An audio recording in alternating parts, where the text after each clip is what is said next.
ஓம் சாந்தி. 14/8/2026 காலை முரளில் பாப்தாதா மதுபன். இனிமையான குழந்தைகளே, தினம்தோறும் ஆத்மாவாகிய நான் எவ்வளவு சுத்தமாக மாறியிருக்கிறேன் என்று தன்னைத்தானே கேளுங்கள். எவ்வளவு சுத்தமாக மாறுகிறோமோ அவ்வளவு குஷி இருக்கும். சேவை செய்வதற்கான ஊக்கம் வரும். கேள்வி: வைரம் போன்று உயர்ந்தவர்களாக மாறுவதற்கு என்ன முயற்சி வேண்டும்? பதில்: ஆத்ம உணர்வு அடையுங்கள். உடலில் சிறிது கூட பற்று இருக்கக்கூடாது.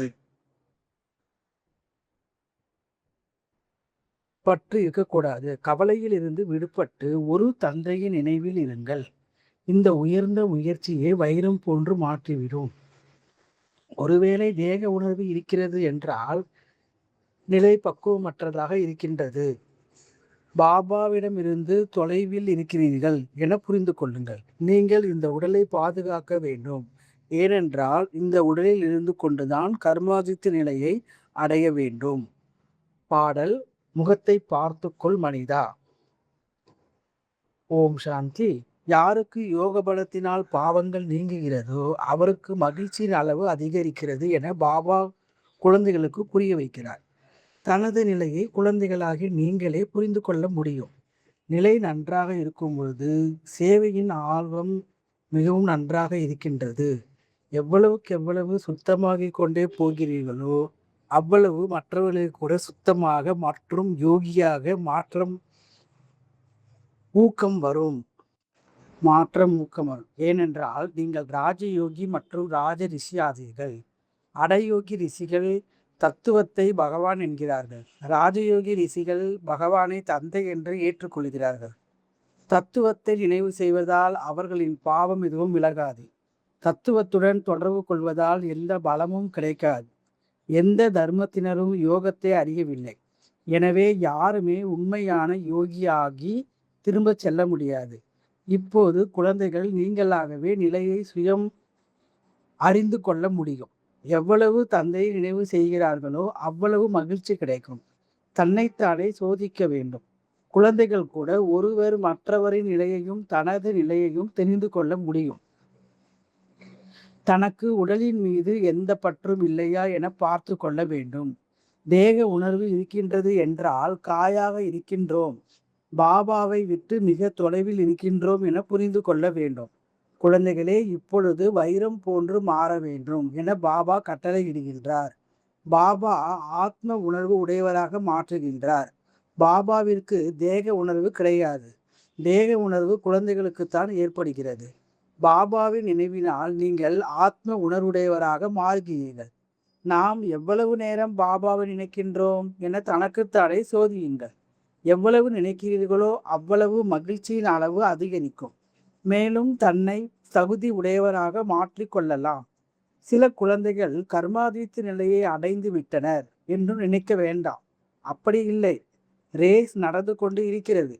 ரேஸ் முடியும் பொழுது ரிசல்ட் முடிவாக வரும். பிறகு விநாசம் கூட ஆரம்பமாகிவிடும். அதுவரை கர்மாதித்த நிலையை அடையும் வரை இந்த முத்திகை நடந்து கொண்டே இருக்கும். நாம் யாருக்கும் துன்பம் கொடுக்க முடியாது. கடைசியில்தான் அனைவருக்கும் தெரிய வரும். இப்பொழுது இன்னும் சிறிது நேரம் இருக்கின்றது. இனிமையான குழந்தைகளே, இன்னும் சிறிது நேரம் இருக்கின்றது என இந்த தாதாவும் கூறுகின்றார். தாதான பிரம்ம பாபா. இந்த சமயம் ஒருவர் கூட கர்மாதித்த நிலையை அடைய முடியாது. நோய் போன்றவை ஏற்படுகின்றது என்றால் அதற்கு கர்ம வினை என்று கூறப்படுகிறது. அனுபவிப்பதை பற்றி யாருக்கும் தெரியவில்லை. அது உள்ளுக்குள் நோயாக இருக்கின்றது. இப்பொழுது ஏக்ரஸ் நிலையை, அதாவது ஒரே ரசனையில் யாரும் அடையவில்லை. எவ்வளவு முயற்சி செய்கிறார்களோ அவ்வளவு வீண் எண்ணங்கள் புயல் நிறைய வருகின்றது. எனவே குழந்தைகள் எவ்வளவு மகிழ்ச்சியாக இருக்க வேண்டும். உலகிற்கே அதிபதியாகின்றோம் என்றால் சாதாரண விஷயமா என்ன? மனிதர்கள் பணக்காரர்களாக இருக்கிறார்கள், பெரிய பெரிய பங்களா இருக்கின்றது என்றால் மகிழ்ச்சி இருக்கின்றது. ஏனென்றால் சுகம் நிறைய இருக்கின்றது. இப்பொழுது கூட நீங்கள் பாபாவிடமிருந்து அளவற்ற சுகத்தை அடைகின்றீர்கள். பாபாவிடமிருந்து நாம் ராஜ்யத்தை அடைகிறோம் என அறிகிறீர்கள். செல்வத்தில் இருக்கும் பொழுது எவ்வளவு மகிழ்ச்சி ஏற்படுகிறதோ அவ்வளவு அமைதியில் ஏற்படுவது இல்லை. சந்நியாசி வீடு வாசலை துறந்து காட்டில் வசித்தார்கள். ஒருபோதும் கையில் பணத்தை வைத்துக் கொள்வது இல்லை. வெறும் உணவு மட்டும் எடுத்துக்கொண்டார்கள். இப்பொழுது எவ்வளவு பணக்காரர்களாக ஆகிவிட்டார்கள். அனைவருக்கும் நிறைய பணத்தின் கவலை இருக்கின்றது. உண்மையில் ராஜாவிற்கு பிரஜைகளை பற்றி கவலை இருக்கின்றது. ஆகவே போர் கருவிகளை வைத்திருக்கிறார்கள். சத்தியுகத்திலோ போர் போன்ற விஷயம் எதுவும் இல்லை. இப்பொழுது குழந்தைகளாகி உங்களுக்கு நாம் நம்முடைய ராஜ்யத்திற்கு போகிறோம் என்ற மகிழ்ச்சி இருக்கின்றது. அங்கே பயப்படுவதற்கான விஷயம் எதுவும் இல்லை. வரி போன்ற விஷயமும் கிடையாது. இந்த உடலை பற்றிய கவலை இங்கேதான் இருக்கிறது. கவலையில் இருந்து விடுவியுங்கள் சுவாமி என்று இங்கேதான் பாடப்படுகிறது. கவலையிலிருந்து விடுபடுவதற்கு இப்பொழுது நாம் எவ்வளவு முயற்சி செய்ய வேண்டும் என அறிகிறீர்கள். பிறகு 21 பிறவிகளுக்கு எந்த கவலையும் இல்லை. பாபாவை நினைவு செய்தால் நீங்கள் மிகவும் உறுதியாக இருக்கலாம். ராமாயண கதை கூட உங்களை பற்றியதே. நீங்கள் தான் மகாவீர் ஆகிறீர்கள். எங்களை ராவணன் அசைக்க முடியாது என்று ஆத்மா கூறுகிறது. அந்த நிலை கடைசியில் வரும். இப்பொழுது யார் வேண்டுமானாலும் ஆடிவிட நேரிடலாம். கவலையும் இருக்கும். உலகத்தில் சண்டை நடக்கும் பொழுது இப்பொழுது நேரம் வந்துவிட்டது என்று புரிந்து கொள்வார்கள். எவ்வளவு பாபாவை நினைப்பதற்கு முயற்சி செய்கிறீர்களோ அவ்வளவு நன்மை நடக்கும். முயற்சி செய்வதற்கு இப்பொழுது நேரம் இருக்கின்றது. பிறகு விநாசம் கோலாகலமாக நடக்குமா? இப்பொழுது சரீரத்தின் மீது பற்று இருக்கின்றதல்லவா? சரீரத்தை நன்றாக பராமரித்து கொள்ளுங்கள் என பாபாவே கூறுகிறார். கடைசி சரீரம் இதில்தான் முயற்சி செய்து கர்மாதித்த நிலையை அடைய வேண்டும். உயிரோடு இருப்பீர்கள். பாபாவை நினைவு செய்து கொண்டே இருப்பீர்கள். குழந்தைகளே, உயிரோடு இருங்கள் என பாபா புரிய வைக்கிறார். எவ்வளவு உயிரோடு இருக்கிறீர்களோ அவ்வளவு பாபாவை நினைவு செய்து ஆஸ்தியை, பெரிய பதவியை அடையலாம். இப்பொழுது உங்களுக்கு சொத்து கிடைத்து கொண்டு இருக்கிறது. சரீரத்தை நோயற்றதாக ஆரோக்கியமாக வையுங்கள். கவனக்குறைவாக இருக்காதீர்கள். உணவு விஷயத்தில் கவனமாக இருந்தால் எதுவும் நடக்காது. ஒரே மாதிரியான நடத்தை இருந்தால் உடலும் ஆரோக்கியமாக இருக்கும். இது விலைமதிப்பற்ற உடலாகும். இதில் முயற்சி செய்து தேவி தேவதையாக மாறுகிறீர்கள் என்றால் இந்த நேரத்தினுடைய தியாகம் ஆகும். மகிழ்ச்சி இருக்க வேண்டும். எவ்வளவு பாபா மற்றும் ஆஸ்தியை நினைக்கிறீர்களோ அவ்வளவு நாராயணன் ஆகப் போகின்றேன் என்ற பெருமிதம் இருக்கும். பாபாவின் நினைவினால்தான் நீங்கள் உயர்ந்ததிலும் உயர்ந்த பதவி பெறுவீர்கள். பாபாவை நினைவு செய்து கொண்டே இருப்பீர்கள். குழந்தைகளே, உயிரோடு இருங்கள் என பாபா புரிய வைக்கிறார். எவ்வளவு உயிரோடு இருக்கிறீர்களோ அவ்வளவு பாபாவை நினைவு செய்து ஆஸ்தியை அடையலாம். இப்பொழுது உங்களுக்கு சொத்து கிடைத்து கொண்டு இருக்கிறது. சரீரத்தை நோயற்றதாக ஆரோக்கியமாக வையுங்கள். கவனக்குறைவாக இருக்காதீர்கள். உணவு விஷயத்தில் கவனமாக இருந்தால் எதுவும் நடக்காது. ஒரே மாதிரியான நடத்தை இருந்தாலும் உடலும் ஆரோக்கியமாக இருக்கும். இது விலை மதிப்பற்ற உடலாகும். இதில் முயற்சி செய்து தேவி தேவதையாக மாறுகிறீர்கள் என்றால் இந்த நேரத்தினுடைய தியாகமாகும். மகிழ்ச்சி இருக்க வேண்டும். எவ்வளவு பாபா மற்றும் ஆஸ்தி நினைக்கிறீர்களோ அவ்வளவு நாராயணன் ஆகப் போகிறேன் என்ற பெருமிதம் இருக்கும். பாபாவின் நினைவினால்தான் நீங்கள் உயர்ந்தலும் உயர்ந்த பதவி பெறுவீர்கள். நாம் எவ்வளவு மகிழ்ச்சியில் இருக்கிறோம், எவ்வளவு கவலையில் இருக்கிறோம் என்று பாருங்கள். ஏழைகளுக்கு இன்னும் மகிழ்ச்சி இருக்க வேண்டும். பணக்காரர்களுக்கு பணத்தின் கவலை இருக்கிறது. உங்களில் கூட குமாரிகளுக்கு எந்த கவலையும் இல்லை. ஆம், சிலருடைய நண்பர்கள், உறவினர்கள் ஏழையாக இருக்கிறார்கள் என்றால் கவனம் வைக்க வேண்டியிருக்கிறது. எழுப்பியும் விட வேண்டும். ஒருவேளை எழவில்லை என்றால் எதுவரை உதவி செய்து கொண்டே இருப்பீர்கள்? நீங்களே சேவையாளராக ஆகுங்கள் அல்லது மனைவியை ஆன்மீக சேவையில் அழியுங்கள் என்று பாபா கூறுகிறார் அல்லவா? நீங்கள் பாபாவின் உதவியாளர் ஆவீர்கள். உதவி அனைவருக்கும் வேண்டும் அல்லவா? தனியாக பாபா என்ன செய்வார்? எவ்வளவு பேருக்கு மந்திரம் அளிப்பார்? நான் உங்களுக்கு கொடுக்கின்றேன், பிறகு நீங்கள் மற்றவர்களுக்கு கொடுக்க வேண்டும். நாற்று நட வேண்டும். எவ்வளவு முடியுமோ உதவியாளராக ஆகுங்கள். மந்திரத்தை அழித்து கொண்டே செல்லுங்கள் என குழந்தைகளுக்கு பாபா கூறிக்கொண்டே இருக்கிறார். உங்களுடைய சாஸ்திரங்களில் கூட அனைவருக்கும் செய்தி அளிக்கப்பட்டது என்று இருக்கிறது. அதாவது தந்தை வந்தார், ஆஸ்தியை அடைய வேண்டும் என்றால் தந்தையை நினையுங்கள், மனிதர்களை நினைக்காதீர்கள். தன்னை ஆத்மா என்று உணர்ந்து தந்தையை நினைத்தால் உங்களுடைய விகர்மங்கள் அழிந்து போகும், மேலும் ஆஸ்தியும் கிடைக்கும். கீதையை நிறைய கேட்கிறார்கள், கூறுகிறார்கள். அதில் பிரசித்தமான வார்த்தை மன்மனாபவ என்ற வார்த்தையாகும். பாபாவை நினைத்தால் முக்தியை பெறலாம். சன்னியாசிகள் கூட இதை விரும்புவார்கள். மத்தியாஜி பவ என்றால் ஜீவன் முக்தி. குழந்தைகள் பாபாவினுடையவர் ஆகிறீர்கள் என்றால், பாபா குழந்தைகளே, உங்களுடைய ஆத்மா அழுக்காக இருக்கிறது, அழுக்கானவர் போக அழுக்கானவர் மேலே போக முடியாது என்று கூறுகிறார். இது புரிந்து கொள்ள வேண்டிய விஷயமாகும். பாரதவாசிகளாகிய நீங்கள் சதோ பிரதானமாக இருந்தீர்கள், தமோ பிரதானமாக இப்பொழுது ஆகிவிட்டீர்கள். மீண்டும் சதோ பிரதானம் ஆக வேண்டும் என்றால் முயற்சி செய்தால் உயர்ந்த பதவி அடையலாம் என பாபா கூறுகிறார். பல பிறவிகளாக பக்தி செய்து வந்துள்ளீர்கள். முதலில் தூய்மையான பக்தி ஆரம்பமாகியது என அறிகிறீர்கள். இப்பொழுது எவ்வளவு கலப்படமான பக்தியாக இருக்கிறது. சரீரங்களுக்கு பூஜை நடக்கின்றது, அதுவும் பூத பூஜை ஆகும். இருப்பினும் தேவதைகள் தூய்மையானவர்கள் ஆவார்கள். ஆனால் இந்த சமயத்திலோ அனைவரும் அழுக்காக இருக்கிறார்கள். எனவே பூஜையும் தமோ பிரதானமாக, அதாவது தரம் குறைந்ததாக ஆகியிருக்கிறது. இப்பொழுது பாபாவை நினைக்க வேண்டும். பக்தியின் வார்த்தைகள் எதையும் கூற வேண்டாம். ஐயோ ராமா என்பதும் பக்தியின் வார்த்தையாகும். இவ்வாறு யாரும் அழைக்கக்கூடாது. இதில் எதுவும் உச்சரிக்க வேண்டிய அவசியமும் இல்லை. ஓம் சாந்தி கூட அடிக்கடி கூற வேண்டியது இல்லை. அமைதி என்றால் நான் ஆத்மா சாந்த சொரூபம், அதே சொரூபமாக இருக்கின்றது. இதில் பேசக்கூடிய விஷயம் எதுவும் இல்லை. வேறு யாராவது மனிதர்களுக்கு ஓம் சாந்தி என்று கூறினால் அவர்கள் பொருள் எதையும் புரிந்து கொள்வதில்லை. அவர்களோ ஓம் என்பதற்கு மிகப்பெரிய மகிமைகளை செய்கிறார்கள். நீங்கள் பொருளை புரிந்து கொள்கிறீர்கள், பிறகு ஓம் சாந்தி என்று கூறுவது கூட வீணாகும். ஆம், ஒருவர் மற்றவரிடம் சிவபாபாவின் நினைவில் இருக்கிறீர்களா என்று கேட்கலாம். எப்படி நான் கூட குழந்தையிடம் யாருடைய அலங்காரம் செய்கிறாய் என்று கேட்கிறேன். சிவபாபாவின் ரதத்தை என்று கூறுகிறார்.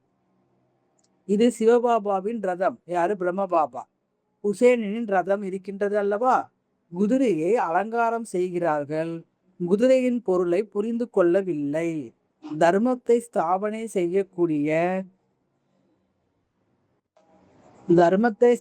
செய்யக்கூடியவர்கள் யார் வருகிறார்களோ அவர்களுடைய ஆத்மா தூய்மையாக இருக்கின்றது. பழைய பத்தித்த ஆத்மா தர்மத்தை ஸ்தாபனை செய்ய முடியாது. நீங்கள் தர்மத்தை ஸ்தாபனை செய்வதில்லை. சிவபாபா உங்கள் மூலமாக செய்கிறார், உங்களை பவித்திரமாக மாற்றுகிறார்.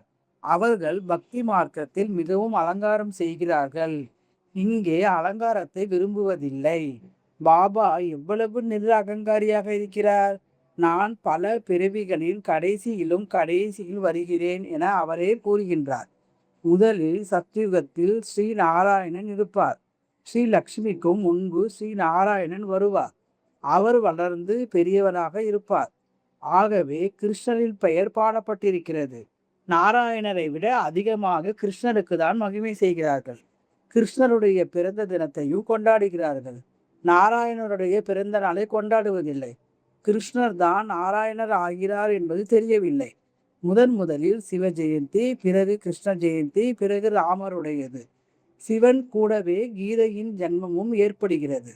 பல பிறவிகளில் கடைசி பிறவியில் சிவபாபா வருகிறார்.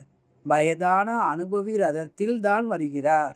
எவ்வளவு நன்றாக புரிய வைக்கப்படுகிறது. இருப்பினும் சிலருடைய புத்தியில் ஏறுவதில்லை.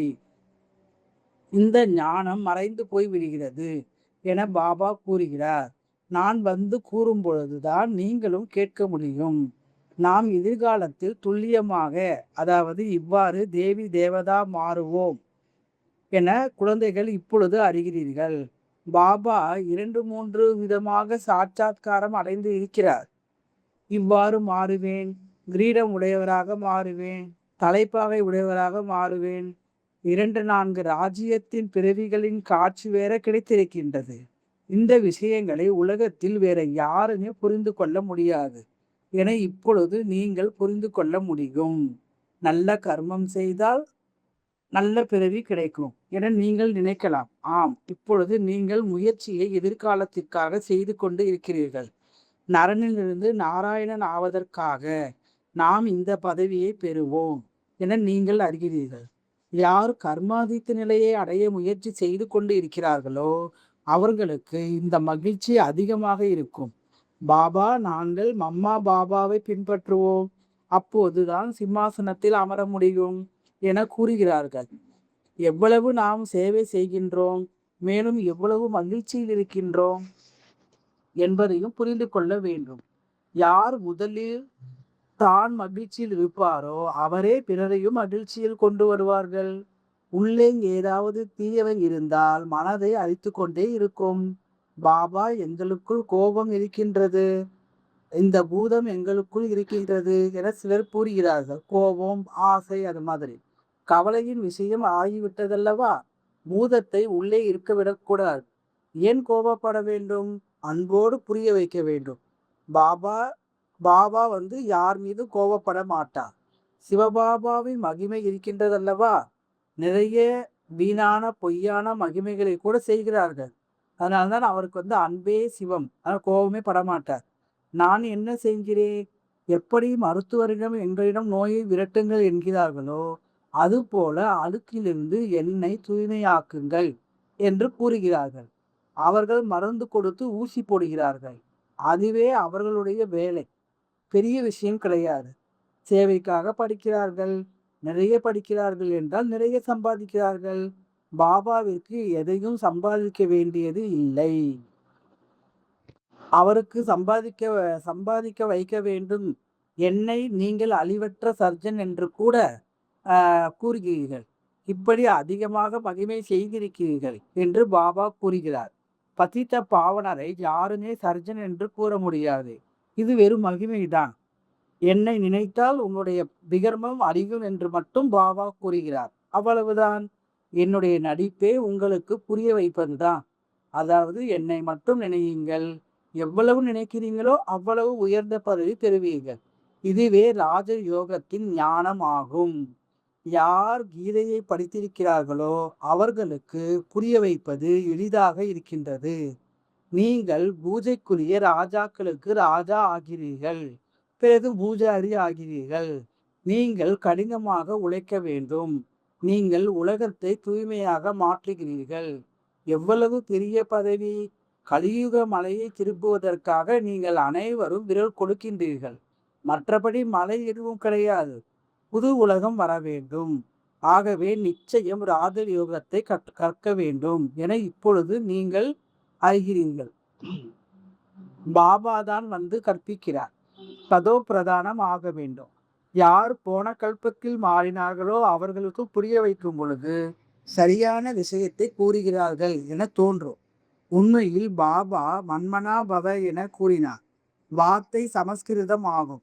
பாபா இந்தியில் என்ன நினைவுங்கள் என கூறினார். நாம் எவ்வளவு உயர்ந்த தர்மம், உயர்ந்த கர்மம் செய்பவர் என்று இப்பொழுது நீங்கள் புரிந்து கொள்கிறீர்கள்.